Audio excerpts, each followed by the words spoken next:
জাকসু নির্বাচনে কর্তব্যরত অবস্থায় পোলিং অফিসার ও চারুকলা বিভাগের শিক্ষক জানাতুল ফেরদৌসের মৃত্যুর ৩ দিন অতিবাহিত হয়ে গেলেও প্রশাসন ও নির্বাচন কমিশন নীরবতার নিন্দা জানিয়ে মানববন্ধন করেছে বিভাগটির শিক্ষক শিক্ষার্থীরা।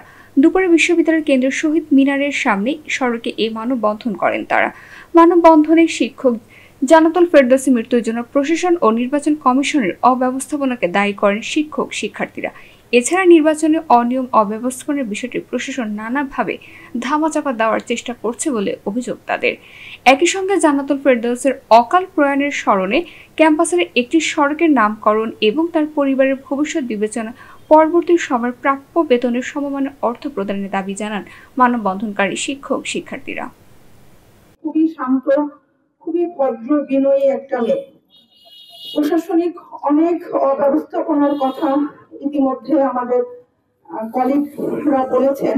আমি যে বিষয়টা একটু বলতে চাই, আসলে নির্বাচন একটা বিরাট কর্মযজ্ঞ। হয়তো প্রশাসনের সাথে যারা ডিরেক্টলি ইনভলভ তারা অনেকদিন ধরে হয়তো পরিশ্রম করেছেন, কিন্তু আমাদের এই পরিশ্রমটা খুব অল্প দিনের হলেও সেটা মনে হয় কয়েকদিন ব্যাপী।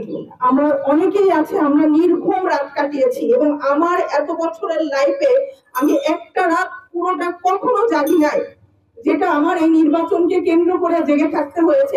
কাজ করি একই বিভাগে এবং আমার ছাত্রী ছিল সে। এইভাবে যে বলতে হবে এইখানে দাঁড়িয়ে, এটা আসলে আমার মনে খুবই কষ্ট করে যাচ্ছে। আমি মানসিকভাবে এমন জমার মধ্যে পার করতেছি যে কথা বলার মতো অবস্থা নাই। এই যে আমার সহকর্মীরা সকলে বলে গেল, একটা অন্যায্য একটা অমানবিক পরিশ্রমের মধ্যে দিয়ে আমরা এই যে সময়টা পার করলাম, পরিশ্রম করলাম এবং যার পরিণতিতে আমার সহকর্মী মৃত্যু হলো, এর দায় আসলে কে নিবে? এই যে যাদের কারণে আজকে এই এই ডিজিটাল যুগে এসে এরকম হাতে ভোট গণনার সিদ্ধান্ত হলো, এর দায় কি তারা নিবে?